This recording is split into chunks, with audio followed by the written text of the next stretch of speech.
Alors, on va peut-être beaucoup autour de vous vous mettre des barrières psychologiques, vous dire mais t'es sûr que tu vas faire ça, t'es sûr que c'est pas une secte, tu sais dans quoi tu mets les pieds, tu vas pas perdre plus de temps ni d'argent, c'est quoi cette petite activité? Voilà.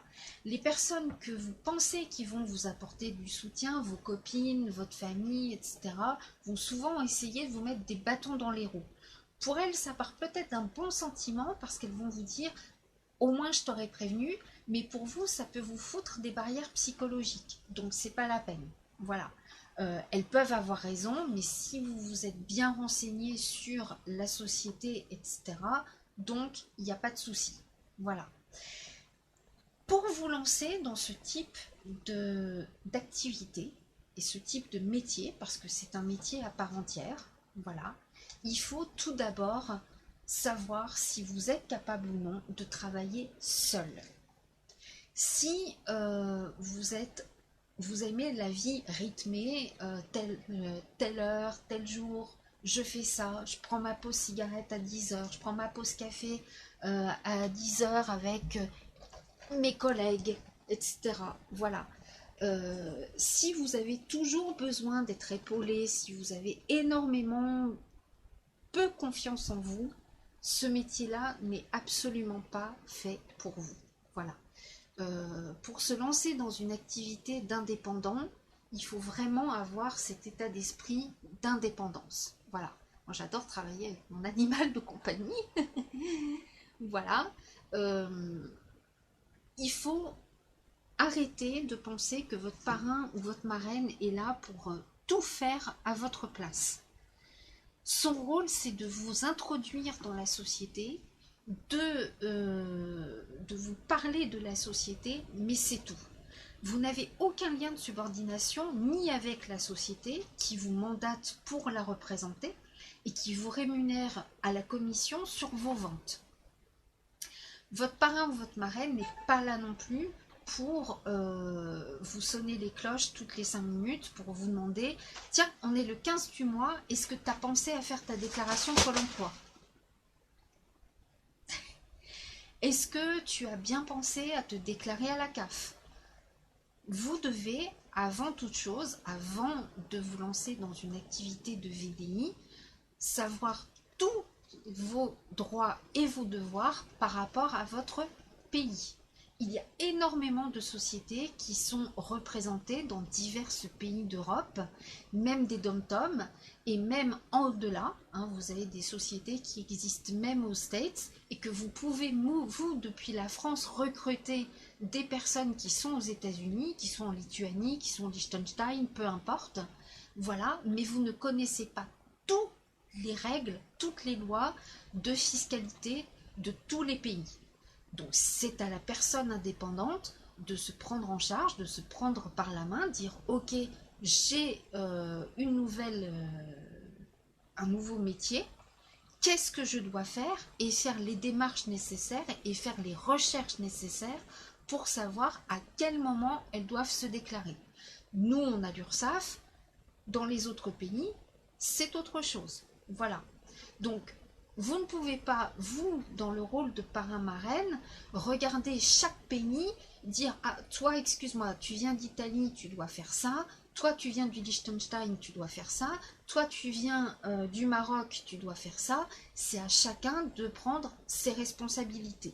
Voilà. Le rôle du parrain et de la marraine, c'est il est là pour vous donner un petit coup de pouce au début. Mais c'est pareil, on n'a aucun lien de subordination. Votre parrain n'est pas votre employeur, il n'est pas coach, il n'est pas formateur, il n'est pas, c'est pas son métier. Voilà. Sauf si effectivement c'est un responsable de zone, si c'est un, comment dire, un leader, même pas un leader, un, un chef d'équipe, voilà. Mais derrière, lui aussi, il a sa clientèle et notre rôle, c'est pas de former, c'est de donner effectivement les informations à nos clients. Je vais vous donner des exemples tout simples qui vont peut-être vous faire réfléchir si vous êtes dans la vente directe et que vous pataugez complètement et que vous avez besoin toutes les 5 minutes d'avoir l'aide de votre parrain ou de votre marraine. Ce que je peux comprendre dans les premières semaines, mais quand ça fait plusieurs mois que vous travaillez, ça devient plus crédible, ni pour votre clientèle, ni pour vous-même, ni pour la société. Je vous donne 3 exemples. Imaginez, vous êtes chez votre médecin. Voilà. Votre médecin, au bout du couloir, il a un confrère. Ça se passe comme ça chez le mien, hein, par exemple. Voilà. Imaginez que votre médecin, en pleine consultation, il se lève, il frappe à la porte de son confrère, il lui demande « Dis-moi, ma patiente, là, elle a une toux sèche. Le sirop truc bidule, c'est pour la toux grasse ou la toux sèche ?»« Ah, ok, merci. Excuse-moi, tu te rappelles, le laboratoire Trucmuche est venu l'autre jour nous parler de la pommade. La pommade XY, rappelle-moi, c'est contre l'acné ou le psoriasis? Ah, surtout, c'est contre-indiqué contre le psoriasis, tu es sûr? Attends, je vais les appeler. Oui, excusez-moi de vous déranger. Ah, d'accord, vous allez me passer un autre interlocuteur. Excusez-moi, hein. D'accord. Non, juste pour savoir, votre pommade, elle est contre le psoriasis ou l'acné? Ah, contre-indiqué au psoriasis. Ah, excusez-moi. Euh, Madame Durand, vous auriez du Tipex? Je vais vous mettre donc une autre crème. Hein, voilà. Excusez-moi, hein, on a tellement de laboratoires. Voilà. En plus, je ne peux pas être au fait de tout. Heureusement que je suis épuriolée par mon confrère du bout du couloir. Hein, excusez-moi. Au revoir, hein, et prenez soin de vous. Hein, ne vous inquiétez pas, votre gastro va très très vite se soigner. Ah oui, vous êtes venu pour une clip. Excusez-moi. Au revoir, Madame Durand. Hein. Il va vite perdre l'ordre des médecins. Va très très vite stopper son activité. Nous sommes d'accord. Deuxième cas de figure, vous faites des super bons gâteaux le dimanche. Est-ce que ça vous donne la possibilité d'ouvrir votre boulangerie-pâtisserie? Peut-être pas. Voilà. Mais peut-être que vous allez ouvrir une boutique éphémère avec tous les droits et les devoirs que vous aurez peut-être, et j'espère, bien étudié sur tout ce qui est sanitaire, ou alors vous allez décider en auto-entreprise de vous lancer dans la vente sur les marchés de cupcakes, par exemple. Excusez-moi les filles, on me demande la recette exacte, enfin moi je sais plus quoi, voilà, dans le flan pâtissier, il y a combien d'œufs exactement? Voilà. Ah oui, dites-moi les filles, coucou, vous auriez une petite idée de décoration pour mon stand? Parce que moi je sèche là, lol. Euh, Excusez-moi les filles, on me demande la différence entre la ficelle et le bâtard. C'est quoi déjà la différence? Ah oui, d'accord. Et le pain de campagne, faut mettre la farine avant ou après la cuisson? MDR, c'est ce que je vois tous les jours. Hein. Troisième cas de figure, imaginons que vous faites du parrainage bancaire. Vous avez trouvé une super banque en ligne qui vous offre 80 € à chaque fois que vous faites rentrer une personne dans cette banque en ligne. Voilà. Donc vous venez de parrainer une personne que vous avez rencontrée au square pendant que vos enfants étaient en train de jouer. Et vous lui laissez donc votre lien de parrainage et éventuellement, puisque les enfants rigolent bien entre eux, vous avez laissé votre numéro de téléphone pour que les enfants puissent se revoir. Voilà. Elle vous appelle. Salut Caroline, tu te rappelles de moi? C'est la maman de Théo. Oui. Tu m'avais parrainé chez Boum Boum Boum Bank. Oui, c'est ça. Non mais dis-moi, tu m'avais pas prévenu là. De quoi? Euh, Bah ouais. J'ai retiré un peu trop là de ce mois-ci. J'ai un peu trop dépensé. Je suis dans le rouge. Tu pouvais pas me le dire, non? On est d'accord que c'est pas vous qui gérez les comptes bancaires des personnes que vous introduisez dans la banque. C'est pas vous qui allez composer le numéro. Salut Jocelyne, tu vas bien? Tu sais, je t'avais parrainé pour la banque Pom Pom Pom Bank. Oui, je te rappelle que tu as les vaccins de ton chien la semaine prochaine. Alors, fais peut-être pas d'achat compulsif. Hein, d'accord?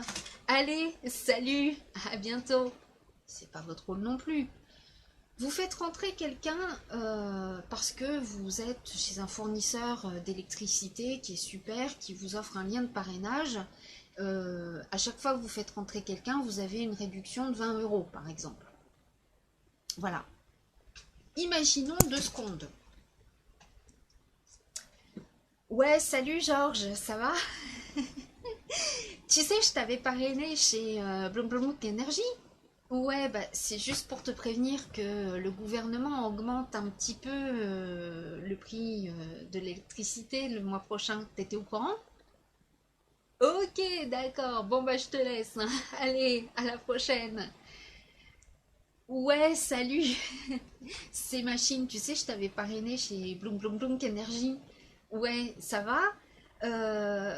Juste pour te dire que, bon, c'est bientôt les fêtes, donc fais attention, n'allume pas trop. Le sapin, ça prend pas mal d'énergie quand ça clignote, hein, voilà, fais attention à ta consommation. Allez, à la bonne bourre, hein, à la prochaine. C'est pas votre rôle non plus. Donc, dans le VDI, ne laissez pas le rôle de votre marraine ou de votre parrain avoir le sale rôle. D'accord? Fallait déclarer. Lol, je savais pas, ma marraine ne me l'avait pas dit.